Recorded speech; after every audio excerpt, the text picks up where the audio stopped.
Aqui é o Thiago de Águila, cara. Atravessando fronteira, mano. O Thiago foi o copiloto e o piloto da segunda fase feita desse carro aqui. Da Bolívia, entrando por Guajará, de Guajará, Chile. La Paz, desceu para pro Chile. Do começo, como é que foi a viagem, Thiago? O que tu achou? E aí? Eu saí de Manaus de ônibus, né? E aí a estrada, né, lá aquela coisa, né? Aí eu fui pela 319 para Porto Velho. E a viagem é em média 15 horas. Eu levei 23 horas por causa da estrada, né? Muito barro, muito. E aí de Porto Velho eu esperei o senhor chegar. Aí de lá a gente foi para Guajará de ônibus. Eu acho que foi mais 5 horas de viagem para Guajará. Foi mais 6 horas. 6 horas de ônibus. De carro chega rapidinho, mas de ônibus é triste a vida. Não, tem muito buraco a estrada. É. Aí a gente pegou, atravessou Porra, eu vi andando. Não, mas eu queria dizer. Rabetinha, né? De lancha. Aí a gente pegou, foi pro outro lado, foi pra Guajará. Aí foi de ônibus até La Paz. Aí de ônibus pra La Paz eu acho que eu saí 2 horas da tarde. Tu foi de ônibus para La Paz? É, eu fui de ônibus pra La Paz. A ponte tinha caído. A gente ia junto de ônibus. A gente ia junto de ônibus. Aí acabou que a ponte caiu lá em Riberalta, que já é lá no meio do caminho. Aí o meu pai pegou e... Como é que é? Ele pegou e foi pegar o cadete, que o cadete estava parado, ele tinha que consertar, e eu fui direto para La Paz.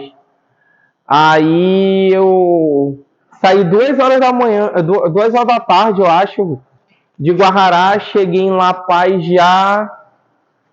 Eu acho que era umas 6, 7 da manhã. Aí eu parecia criança quando eu cheguei em La Paz, porque eu ficava falando, aí saía a fumacinha, né, do frio. Aí ficava saindo a fumacinha. E eu fiquei admirado quando eu tava indo pro hotel. La Paz, capital da Bolívia, tá, gente? Só cordilheira, só montanha, não é fácil chegar isso lá. Que eu ia falar. Eu fiquei, assim, abismado com a cidade, que tem tipo um buraco. E o buraco tem as laterais, e as casas tudinho assim, e tudo corretinho, não tipo como tem aqui morro nas favelas. Aí tipo, bem alinhadinho, bonitinho, é a coisa mais linda do mundo. Aí tu vai descendo assim, e entrando lá pra baixo, e tu vê as casas assim, bem bonitinhas. Tu vai entrando assim no buracão assim, cara, é muita onda, é muita viagem, não tem comparação. As cordilheiras são imensas, da onde tu tiver, tu tá vendo as cordilheiras cheias de gelo. É gelo, gelo, gelo. É uma coisa que eu sempre falo, né? Todo mundo que eu converso, eu não imaginava que a Bolívia era um país assim. Eu achei um país desenvolvido para a situação econômica do país. Achei um país bonito. As pessoas são muito receptivas.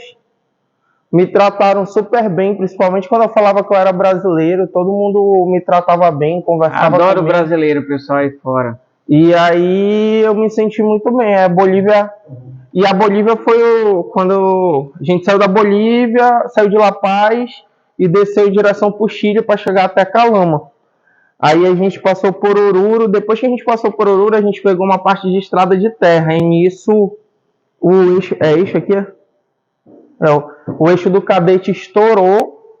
Não, o eixo do cadete realmente estourou. Aí a gente conseguiu, no meio do nada, numa cidadezinha, o cara ferrou uma barra de ferro, soldou e tava segurando. Até a gente chegar na capital, em Santiago, lá do Chile. Aí nisso, não deu. Tinha que dar a zebra, né? Não deu nisso, mas a correia quebrou. Seguinte, porque ele não conhece. A gente tava indo pro deserto do Chile e era só areia. Só areal e aquelas pedronas redondas, pedra desse tamanho, que é tipo pedra de cheixo, que é pequena, mas lá são pedras grandes, tu vai dando porrada. É a pista onde o pessoal faz o Rally Car. Rally Dakar. Rally Dakar. Aí, como é o nome? Estourou a correia. Aí nisso que estourou a correia, tinha que ficar alguém no carro. Aí eu fiquei. Aí ele foi atrás da correia. Numa pista dessa que não tinha noção que estava correndo, porque estava correndo tudo macio, que era só areia. A gente estava no deserto do Atacama. Na fronteira do Chile com a Bolívia. Ia direto assim, subi como se fosse uma rampa, mais como é que chama? Uma dunazinha assim. O carro subiu, quando eu desci já foi rodando, o carro foi rodando, entrou areia, entrou areia e tudo que foi canto, e nisso a correia deitada quebrou.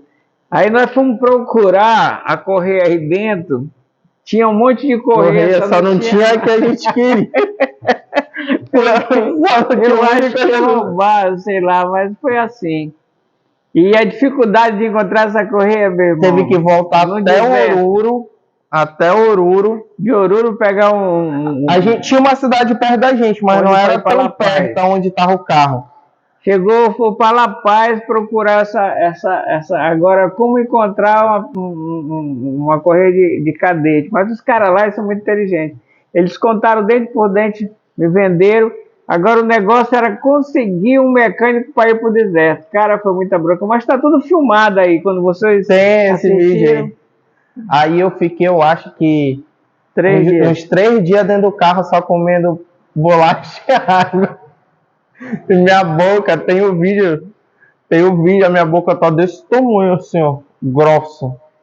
Mas o segredo da vida é que é assim, ó, Deus sempre manda, sabe? Lá a guarda de lá do deserto é como se fosse a guarda do Saara mesmo, tudo encapado, os caras assim. Tudo encapuzado. Chegaram acho que umas 2, 3 horas da manhã lá. Mano, pior que se a gente conta isso, eu já contei isso pra muita gente, ninguém acredita. Mano, os caras chegaram assim no mundo de carrozão e tal, todo encapado com as armas assim e tal. E, mano, parecia aquele negócio, os agentes da SWAT. Terrorismo. Pô, parecia... Mano, vou dar um exemplo. Pra quem conhece de videogame e joga CS, parece os personagens do terror do CS, naquele naipe, tudo rajado, com a máscara assim, doido. Então, cara, foi uma viagem muito doida. E é o seguinte, tem muita coisa para gravar ainda, mas não vai dar agora para gravar tudo, porque a viagem por dentro do Chile foi uma viagem assim muito boa, muito excelente. Fizemos amigos. Muitos amigos. A Consul. O grande lance é que é assim, acontece muitas coisas, a gente tem que resolver ali, quebrou o carro, tem que dar um jeito. E é assim que funciona. E o deserto, ele é um lance muito doido, porque de dia é muito quente. De noite é frio pra cacete. É 0 grau. Então, por hoje, estamos aí. Fala aí. Vamos se despedir por hoje aí. Não, obrigado pela atenção. E aí, tem muita história. Atravessando fronteira, mano. É mole que é mais. Eu quero mais, cara. Eu digo, o Senhor meu pastor nada me faltará. Vai pro deserto que tu vai conhecer Deus. É com nós a bronca, vai!